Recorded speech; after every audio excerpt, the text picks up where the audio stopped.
നമസ്കാരം. പ്രാദേശിക വാർത്തകൾ വായിക്കുന്നത് നിമിഷ. പ്രധാന വാർത്തകൾ. കേന്ദ്ര സംസ്ഥാന ബജറ്റുകളിൽ പ്രഖ്യാപിച്ച നിരക്ക് വർധനകളും ഇളവുകളും ഇന്ന് നിലവിൽ വരും. ഡൽഹിയിൽ 27 കോടിയിൽ പരം രൂപയുടെ മയക്കുമരുന്നുമായി 4 ആഫ്രിക്കൻ പൌരന്മാർ ഉൾപ്പെടെ 5 പേർ പിടിയിലായതായി ആഭ്യന്തരമന്ത്രി അമിത്ഷാ. ഇന്ത്യയിൽ അധികം വൈകാതെ പെട്രോൾ, ഡീസൽ കാറുകൾക്കും വൈദ്യുതി കാറുകൾക്കും ഒരേ വിലയാകുമെന്ന് കേന്ദ്രമന്ത്രി നിതിൻ ഗഡ്കരി. സംസ്ഥാനത്തെ മാലിന്യമുക്ത ക്യാമ്പയിന്റെ നേട്ടം 100%-ലെത്തിക്കാൻ വരും ദിവസങ്ങളിൽ കഴിയുമെന്ന് മന്ത്രി MP. Rajesh. Indian premier league ക്രിക്കറ്റിൽ മുംബൈ ഇന്ത്യൻസ് കൊൽക്കത്ത നൈറ്റ് റൈഡേഴ്സിനെ 8 വിക്കറ്റിന് തോൽപ്പിച്ചു. വാർത്തകൾ വിശദമായി. കേന്ദ്ര സംസ്ഥാന ബജറ്റുകൾ പ്രഖ്യാപിച്ച നിരക്ക് വർധനകളും ഇളവുകളും ഇന്ന് നിലവിൽ വരും. 15 വർഷം കഴിഞ്ഞ ഇരുചക്ര വാഹനങ്ങൾക്കും സ്വകാര്യ മുച്ചക്ര വാഹനങ്ങൾക്കും ഇന്നു മുതൽ റോഡ് നികുതി ഈടാക്കും. ഭൂനികുതിയിൽ സ്ലാബ് അടിസ്ഥാനത്തിൽ വർധനയും നിലവിൽ വരും. 23 ഇനം കോടതി ഫീസുകളും വർദ്ധിക്കും. സംസ്ഥാന ഗവൺമെന്റ് ജീവനക്കാരുടെ ക്ഷാമബത്തയും കരാർ ജീവനക്കാരുടെ വേതനത്തിൽ 5% വർധനയും ഇന്ന് നിലവിൽ വരും. പുതുക്കിയ ആദായനികുതി നിരക്കിൽ വാർഷിക വരുമാന പരിധി 12 ലക്ഷമാകും.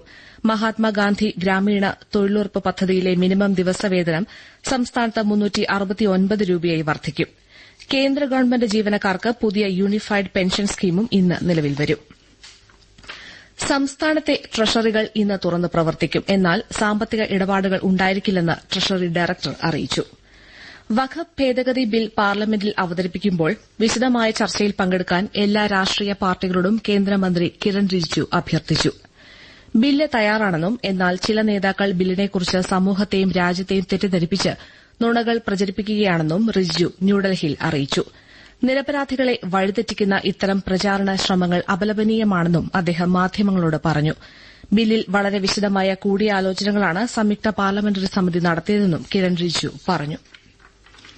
കേന്ദ്ര വഖഫ് ബോർഡിലെ ചില വ്യവസ്ഥകൾ ഭരണഘടനയ്ക്ക് വിരുദ്ധമാണെന്നും അതിനാൽ നിയമ ഭേദഗതി അത്യാവശ്യമാണെന്നും Catholic bishops conference of India അറിയിച്ചു.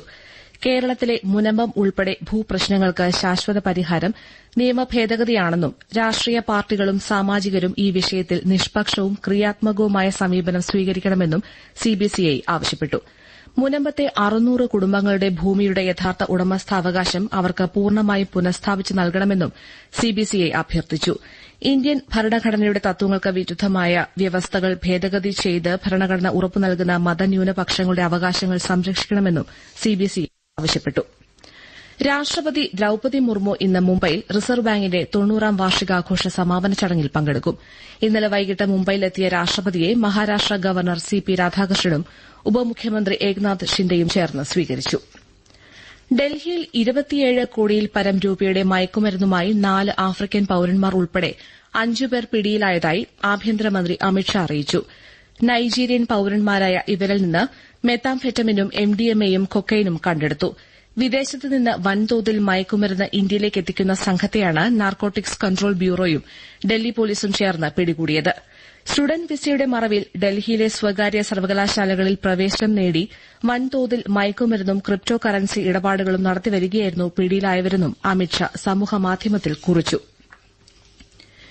ഇന്ത്യയിൽ അധികം വൈകാതെ പെട്രോൾ, ഡീസൽ കാറുകൾക്കും വൈദ്യുതി കാറുകൾക്കും ഒരേ വിലയാകുമെന്ന് കേന്ദ്രമന്ത്രി നിതിൻ ഗഡ്കരി അറിയിച്ചു. 2030ഓടെ വൈദ്യുതി വാഹനങ്ങളുടെ ഉൽപാദനത്തിൽ ഇന്ത്യ 1ാം നിരയിലെത്തുമെന്നും അദ്ദേഹം വിശ്വാസം പ്രകടിപ്പിച്ചു. താനെയിൽ ശ്രീകാന്ത് ബാപ്പട്ട് ലാബിന്റെ വൈദ്യുത സൈക്കിൾ പുറത്തിറക്കി സംസാരിക്കുകയായിരുന്നു നിതിൻ ഗഡ്കരി. രാജ്യത്തെ വായു മലിനീകരണം കുറയ്ക്കാൻ ഏറ്റവും നല്ല മാർഗ്ഗം വൈദ്യുതി വാഹനങ്ങളാണെന്നും നിതിൻ ഗഡ്കരി പറഞ്ഞു. കോൺഗ്രസിനെതിരെയും ധാരാളം സിനിമകൾ ഉണ്ടായെങ്കിലും ആരും അത്തരം സിനിമകൾക്കെതിരെ അക്രമം അഴിച്ചുവിട്ടിട്ടില്ലെന്ന് AICC general secretary KC. Venugopal പറഞ്ഞു. ഭൂരിപക്ഷ വർഗീയതയും ന്യൂനപക്ഷ വർഗീയതയും ഒരേപോലെ അപകടകരമാണെന്നും കെ.സി. വേണുഗോപാൽ തിരുവനന്തപുരത്ത് പ്രതികരിച്ചു. സംസ്ഥാനത്തെ മാലിന്യമുക്ത ക്യാമ്പയിന്റെ നേട്ടം 100%-ലേക്ക് എത്തിക്കാൻ വരും ദിവസങ്ങളിൽ കഴിയുമെന്ന് മന്ത്രി എം.പി. രാജേഷ് അറിയിച്ചു.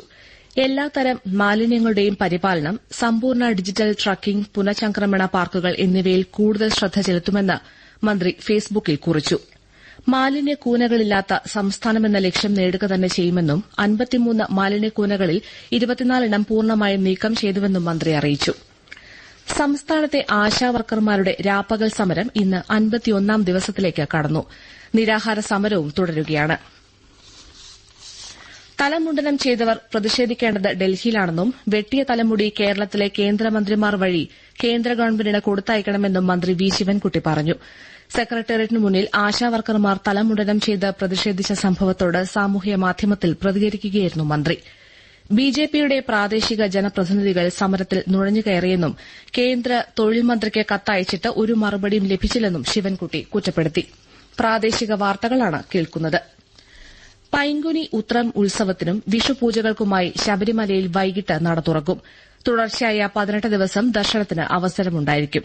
കൂടുതൽ വിവരങ്ങളുമായി ആകാശവാണി പത്തനംതിട്ട പ്രതിനിധി ശ്രീജി എസ് ശ്രീധർ.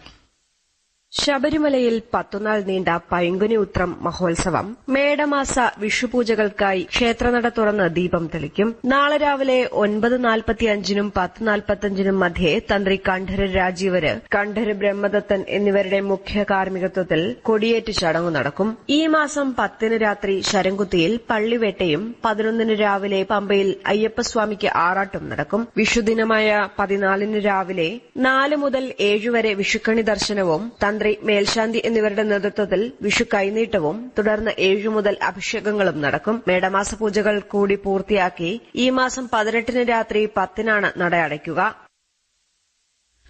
കേരള സർവകലാശാല സംഘടിപ്പിച്ച രണ്ടാമത് ഭരത് മുരളി നാടകോത്സവത്തിന് തിരുവനന്തപുരത്ത് കൊടിയിറങ്ങി. പാളയം സെനറ്റ് ഹാളിൽ മന്ത്രി ജി ആർ അനിൽ സമാപന സമ്മേളനം ഉദ്ഘാടനം ചെയ്തു. നാടക പ്രവർത്തകനും അധ്യാപകനുമായ പ്രൊഫസർ അലിയാർ ചടങ്ങിൽ ഭരത് മുരളി അനുസ്മരണ പ്രഭാഷണം നടത്തി. 5 ദിവസത്തെ നാടകോത്സവത്തിൽ പ്രേക്ഷക ശ്രദ്ധ നേടിയ 10 മലയാള നാടകങ്ങളാണ് അരങ്ങിലെത്തിയത്. ഇന്ത്യൻ പ്രീമിയർ ലീഗ് ക്രിക്കറ്റിൽ മുംബൈ ഇന്ത്യൻസ് കൊൽക്കത്ത നൈറ്റ് റൈഡേഴ്സിനെ 8 വിക്കറ്റിന് തോൽപ്പിച്ചു. മുംബൈ വാങ്കഡെ സ്റ്റേഡിയത്തിലായിരുന്നു മത്സരം. ഇന്ന് ലക്നൌ സൂപ്പർ ജയന്റ്സ് പഞ്ചാബ് കിങ്സിനെ നേരിടും. ലക്നൌവിലെ ഏകന ക്രിക്കറ്റ് സ്റ്റേഡിയത്തിൽ വൈകിട്ട് 7:30ക്കാണ് മത്സരം. കൊച്ചിയിൽ റീജിയണൽ സ്പോർട്സ് സെന്ററിന്റെ ആഭിമുഖ്യത്തിൽ RSC summer coaching camp para നീന്തൽ ചാമ്പ്യൻ പി മുഹമ്മദ് ആസിം ഇന്ന് ഉദ്ഘാടനം ചെയ്യും. 1000-ലേറെ കുട്ടികൾ 2 മാസത്തെ ക്യാമ്പിൽ പങ്കെടുക്കുന്നുണ്ട്. പാരീസ് പാരാ സ്വിമ്മിംഗ് വേൾഡ് സീരീസിൽ പങ്കെടുക്കുന്ന മുഹമ്മദ് ആസിമിന് റീജിയണൽ സ്പോർട്സ് സെന്റർ നൽകുന്ന 1 ലക്ഷം രൂപയുടെ ചെക്കും വെള്ളി നാണയവും മന്ത്രി പി രാജീവ് ചടങ്ങിൽ കൈമാറും. ജവഹർ ബാലഭവൻ ഏപ്രിൽ മെയ് മാസങ്ങളിൽ നടത്തുന്ന അവധിക്കാല ക്ലാസുകളുടെ പ്രവേശനോത്സവം വൈകിട്ട് മന്ത്രി ജി ആർ അനിൽ ഉദ്ഘാടനം ചെയ്യും. ചലച്ചിത്ര അക്കാദമി ചെയർമാൻ പ്രേംകുമാർ ചടങ്ങിൽ മുഖ്യാതിഥിയായിരിക്കും. ഇടുക്കിയിൽ മയക്കുമരുന്ന് പരിശോധനാ ഡ്രൈവിനിടെ പോലീസിനെ ആക്രമിച്ച 3-അംഗ സംഘത്തെ പിടികൂടി.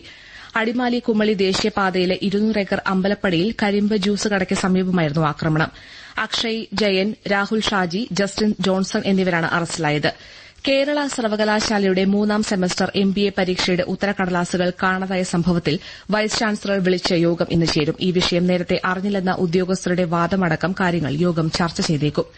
കാസർഗോഡ് ജില്ലാ പഞ്ചായത്ത് പദ്ധതി വിഹിത വിനിയോഗത്തിൽ സംസ്ഥാന തലത്തിൽ 2ാം സ്ഥാനം നേടി. കാസർഗോഡ് നിന്ന് കൂടുതൽ വിവരങ്ങളുമായി ആകാശവാണി പ്രതിനിധി പി ജഗൻ.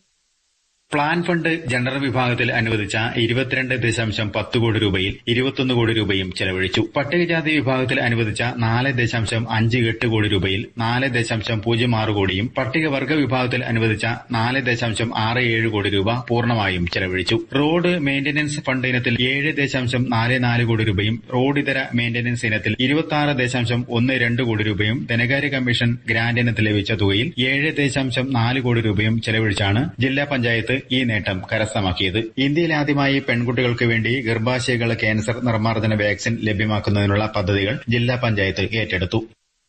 ഒറ്റപ്പാലം പാലപ്പുറം മീറ്റ്നയിൽ പ്രതിയെ അറസ്റ്റ് ചെയ്യാനെത്തിയ പോലീസ് സംഘത്തിന് നേരെയുണ്ടായ ആക്രമണത്തിൽ ഗ്രേഡ് SA രാജ്നാരായണനും യുവാവിനും പരിക്കേറ്റു.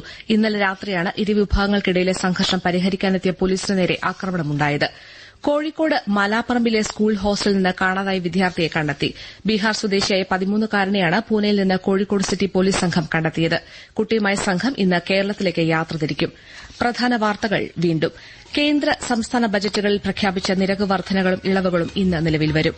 ഡൽഹിയിൽ 27 കോടിയിൽ പരം രൂപയുടെ മയക്കുമരുന്നുമായി 4 ആഫ്രിക്കൻ പൌരന്മാർ ഉൾപ്പെടെ 5 പേർ പിടിയിലായതായി ആഭ്യന്തരമന്ത്രി അമിത്ഷാ. ഇന്ത്യയിൽ അധികം വൈകാതെ പെട്രോൾ ഡീസൽ കാറുകൾക്കും വൈദ്യുതി കാറുകൾക്കും ഒരേ വിലയാകുമെന്ന് കേന്ദ്രമന്ത്രി നിതിൻ ഗഡ്കരി.